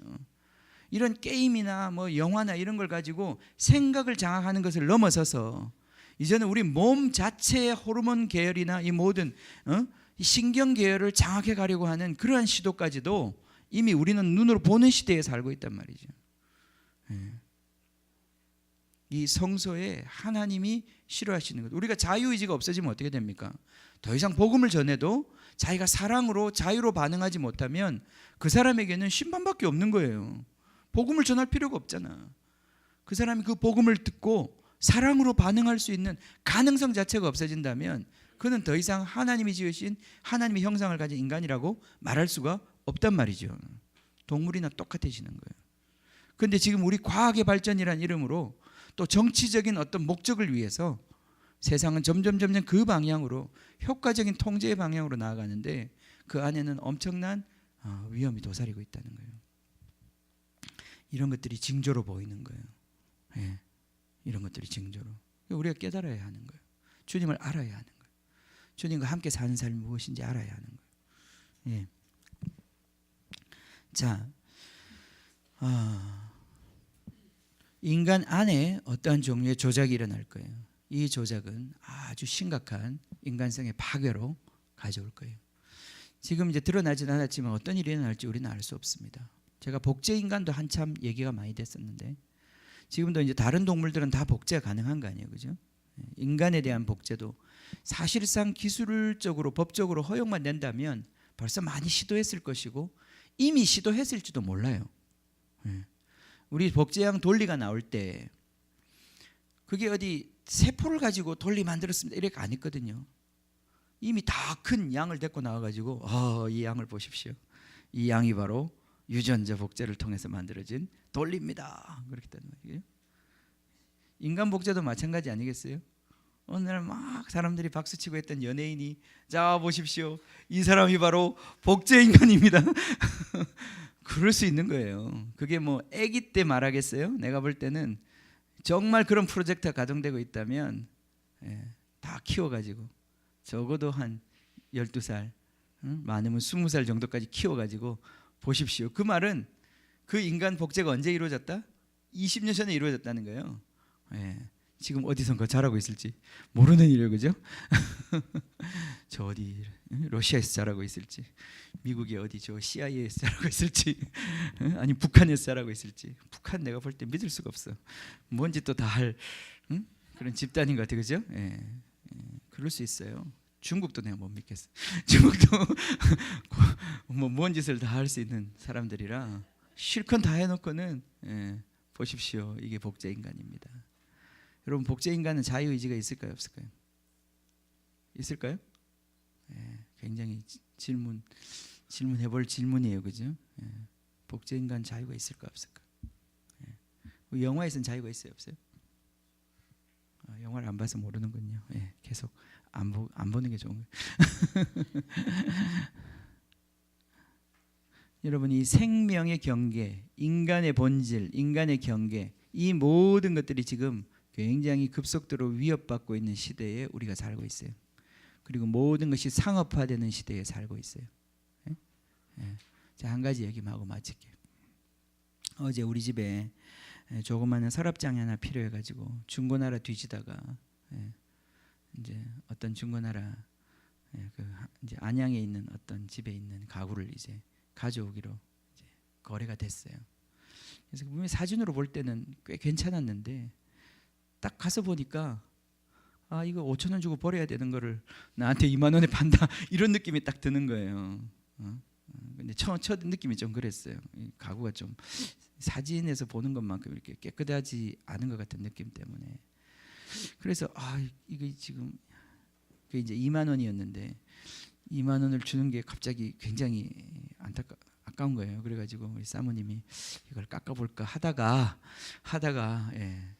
저분들이 잘 깎아주실 분 같이 안 보여서 그냥 이제 그걸 아무 소리 안 하고 그냥 이제 실어가지고 왔어요. 오면서 근데 손해 본 느낌이 좀 드는 거예요.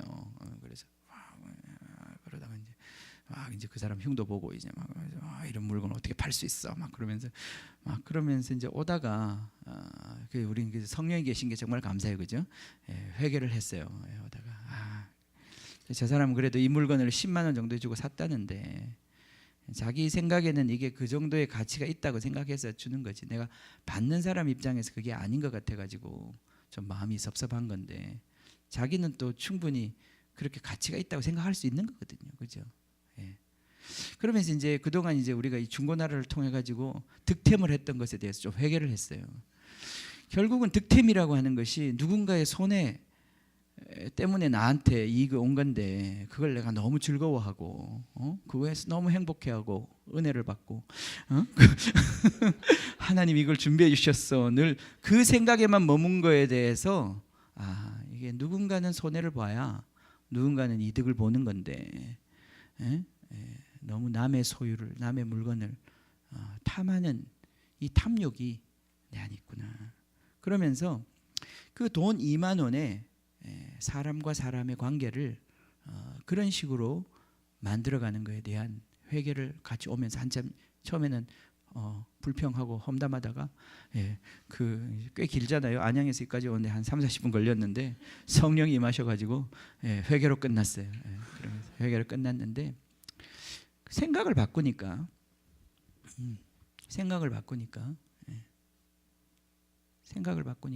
우리가 만약에 저 물건을 우리한테 그냥 주고 우리가 그분들도 우리한테 그걸 그냥 우리의 필요가 있으니까 그냥 주고 그냥 줬다면 내 기분이 그렇게 나쁘지 않았을 것 같아요, 그죠? 오히려 그 물건을 얻었으니까 좀 흠집이 있어도 기분이 좋았을 것 같아요. 그냥 준다면, 그죠?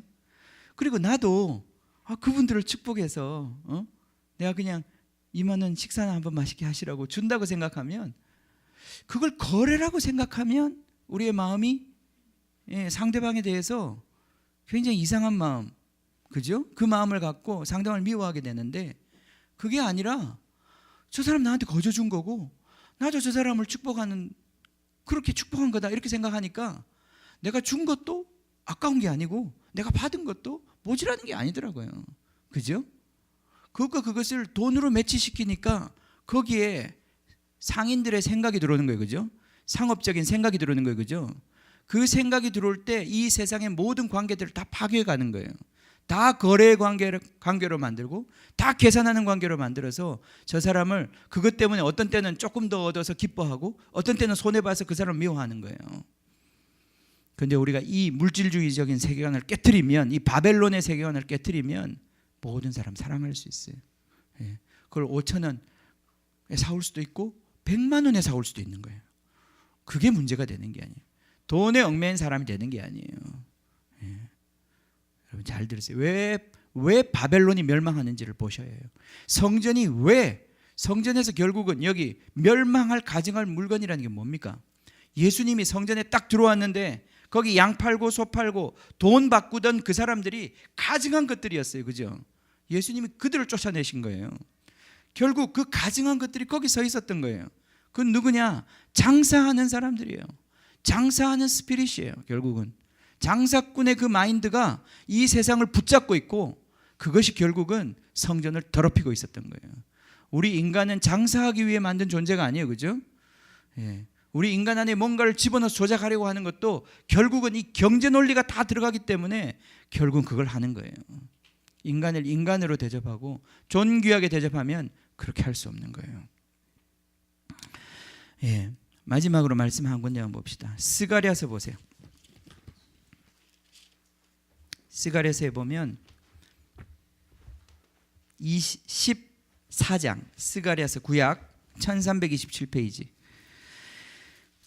21절 14장 21절 제일 마지막 문장이에요. 그 문장에 보세요. 자 21절 거기 맨 마지막에 보세요. 그날에는 찾으셨어요? 그날에는 만군의 여호와의 전에 누가 없어요? 가나안 사람이 다시 있지 아니하리라. 아멘. 이 가나안 사람이 누굽니까? 이 가나안이라는 말이 뭔지를 알아야 돼요. 그 가나안 땅에 있었던 가나안 토족들, 그 가나안이라는 뜻이 여기도 나와 있나? 예? 예. 이 뜻이 바로 상업하는 자들이에요. 상인들이에요. 상인들.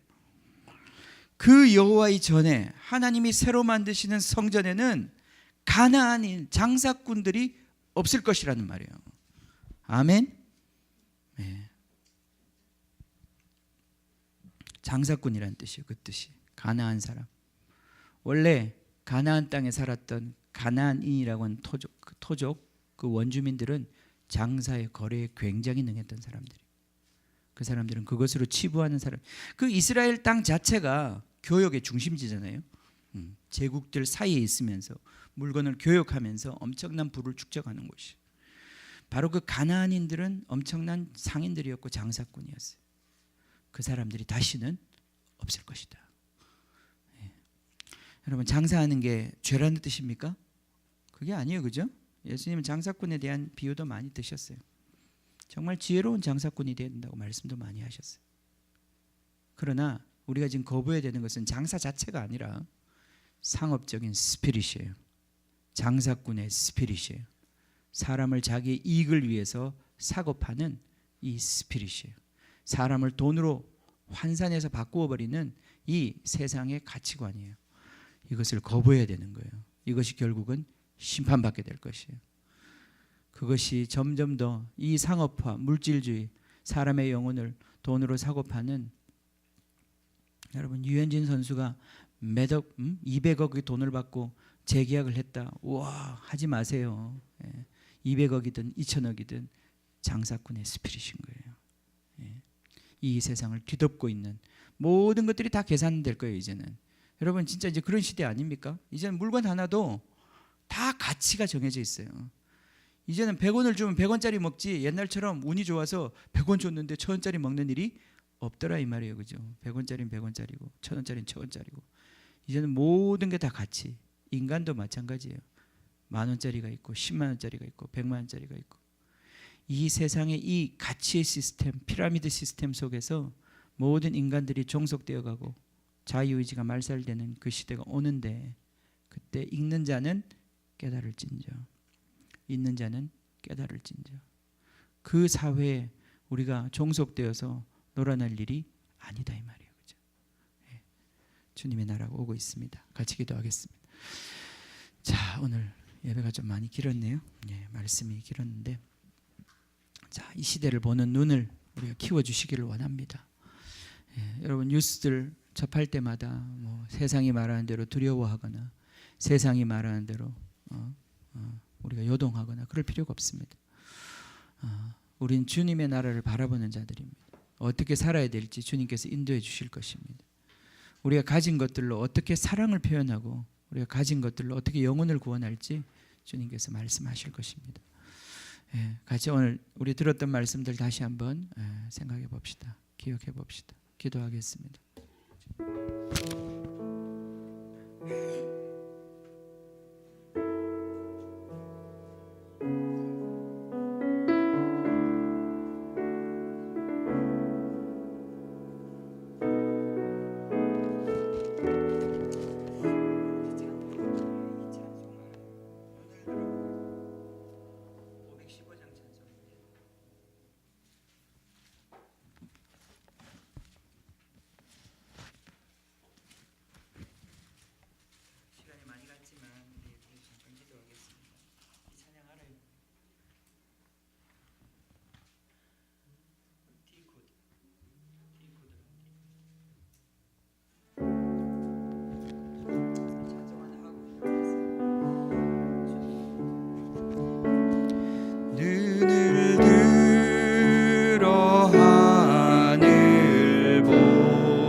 세상 중에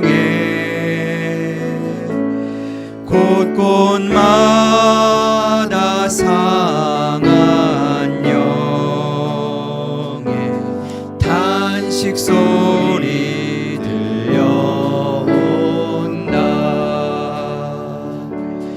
빛을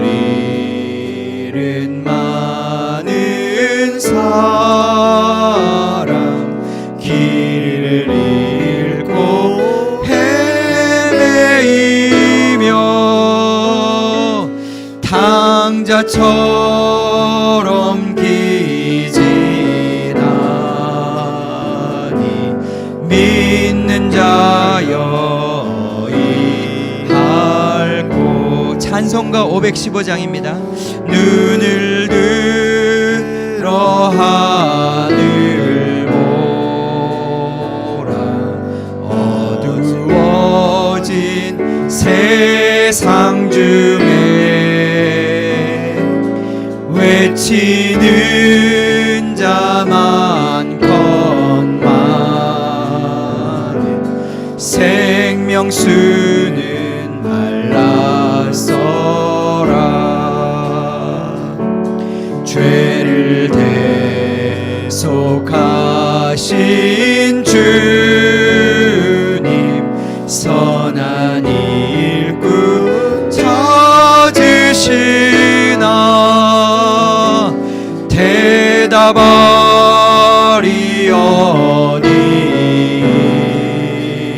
나 믿는 자여 이할고. 눈을 들어 하늘 보라. 살아계신 주 하나님 약한 자를 부르시어 하늘 뜻을 전하셨다. 생명수는 홀로 예수 처음이요 나중이라. 주님 너를 부르신다.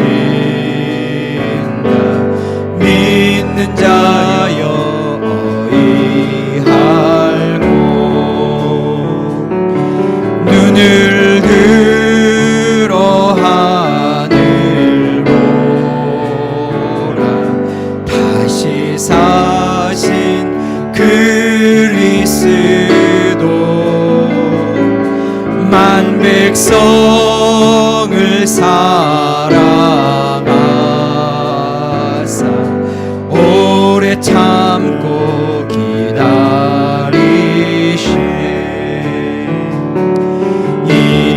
인내하신 우리 구주의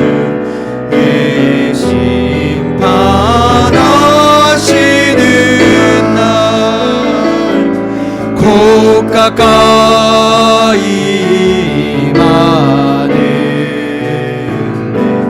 믿는 자여 이할고. 같이 기도합시다. 주님 믿는 우리가 어떻게 해야 하겠습니까? 어떻게 살아야 하겠습니까? 주님, 이 강력한 이 세상의 이 물결과 파도 앞에 주님, 이 핍박과 억압 가운데 누름 가운데 우리가 어떻게 살아야 하겠습니까? 주님, 어찌 살아야 하겠습니까? 어찌 주님을 아는 자로 용감히 일어나 주님 싸울 수 있겠습니까? 주님, 이 시간에 우리에게 주님 이 마지막 때를 감당할 지혜와 믿음을 주십시오. 주님, 시대는 점점 어두워져 가고 주님, 많은 미혹이 이 세상을 덮고 있는 이 시대에 주님, 우리가 어떻게 영적으로 주의 음성을 구분하겠습니까? 분별하겠습니까? 주님을 따라가겠습니까? 주님을 사랑하는 자로 살겠습니까? 주님, 주의 말씀을 우리 마음에 둘 뿐입니다. 주님의 말씀을 붙잡을 뿐입니다. 주님께 기도할 뿐입니다. 아버지 하나님, 이 시간에 오셔서 주님, 우리 심령에 다시 한번 성령의 불꽃로, 주님이 성령의 불길로, 주님의 이 사랑의 불로 다시 한번 불태워 주십시오. 성전이 성전되도록, 성전이 성전되도록, 주의 영이 거하시는 성전되도록, 주님의 빛이 비추는 빛이 되도록, 주여 주님의 생명의 떡이 있는 성전되도록, 주님, 주님의 보좌를 향하여 끊임없이 올라가는 향기 나는 기도에 주님, 그러한 성전이 되도록 주여 이 시간 다시 한번 우리를 성전으로 회복하여 주십시오. 거룩한 곳으로 회복하여 주십시오. 주님 주님의 거룩한 지체들 주님의 성전 되게 하소서. 같이 기도합시다. 주여.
나쁘면 온몸이 어두울 것이니 그러므로 내게 있는 빛이 어두우면 그 어두움이 얼마나 더하겠느냐.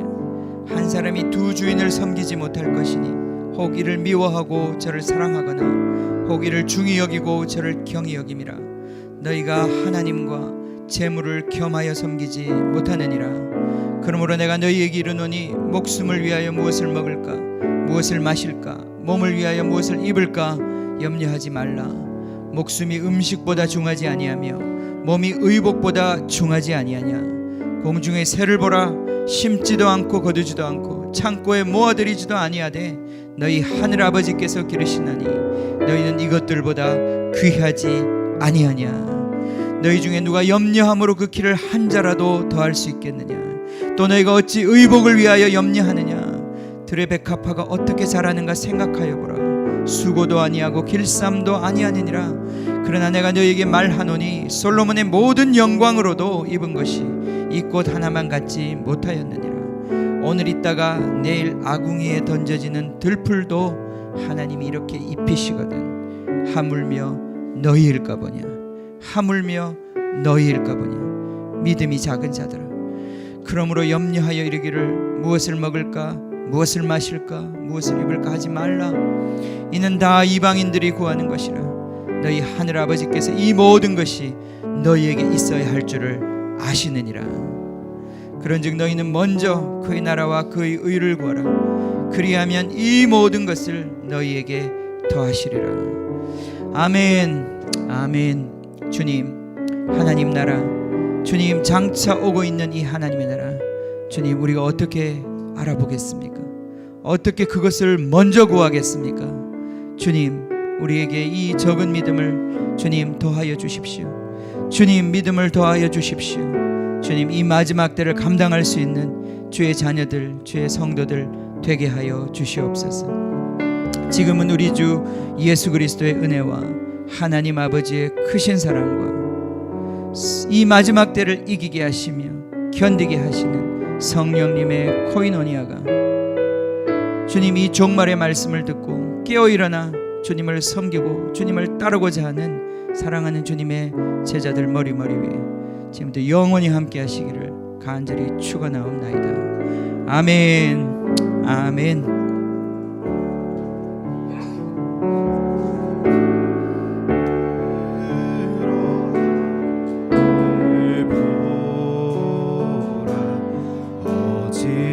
어지러운 세상 중에 곳곳마다 상한 영의 탄식 소리 들려온다. 길을 잃은 많은 사람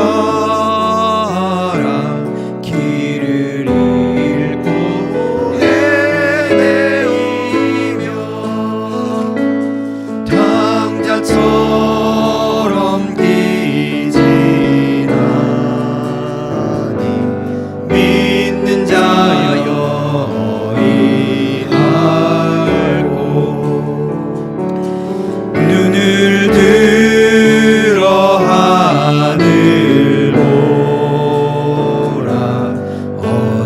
어두워진 세상 중에 외치는 자 많건만 생명수는 말랐어라. 죄를 대속하신 주님 선한 일꾼 찾으시니 대답하리 어디 있나. 믿는 자여 이할고 눈을 들어 하늘 보라. 살아계신 주 하나님 약한 자를 부르시어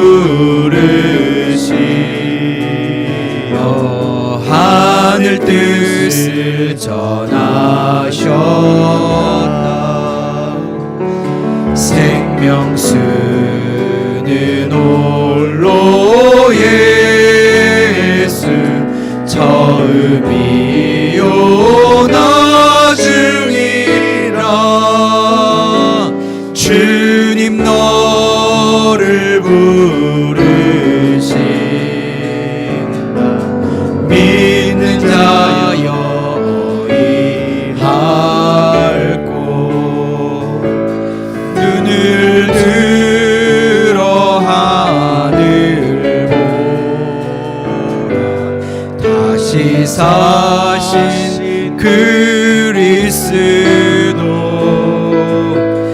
만 백성을 사랑하사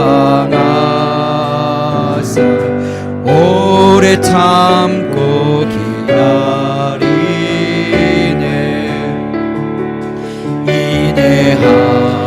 인내하신 우리 구주 의의 심판하시는 날 복 가까이 임하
계신 주님 선한 일꾼 찾으시나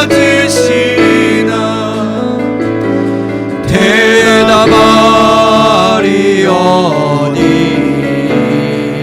있나 믿는 자여 의할 죄를 대속하신 죄를 대속하신 주님 선한 일꾼 찾으시나 대답하리 어디 있나 믿는 자여 의할꼬 눈을 들어 눈을 들어 하늘 보라 살아계신 주 하나님 약한 자를 부르시어 하늘 뜻을 전하셨다 생명수는 홀로 예수 처음이요 나중이라 주님 너를 부르신다 믿는 자여 의할 생명수는 홀로 예수 처음이요 나중이라 주님 너를 부르신 믿는 자여 의할꼬 옳은 길 따르라 의의 길을 세계 만민의 참된 길 이 길 따라서 살기 516장 온 세계에 전하세 만 백성이 나갈 길 어두운 밤 지나고 동튼다 환한 빛 보아라 저 빛 주 예수의 나라 이 땅에 곧 오겠네 오겠네 주 예수 따르라 승리의 주 세계 만민이 나갈 길과 진리요 참 생명 내 창검을 부수고 다 따르라 화평왕 어두운 밤 지나고 동튼다 환한 빛 보아라 저 빛 주 예수의 나라 이 땅에 곧 오겠네 오겠네 어두운 밤 지나고 어두운 밤 지나고 동튼다 환한 빛 보아라 저 빛 주 예수의 나라 이 땅에 곧 오겠네 오겠네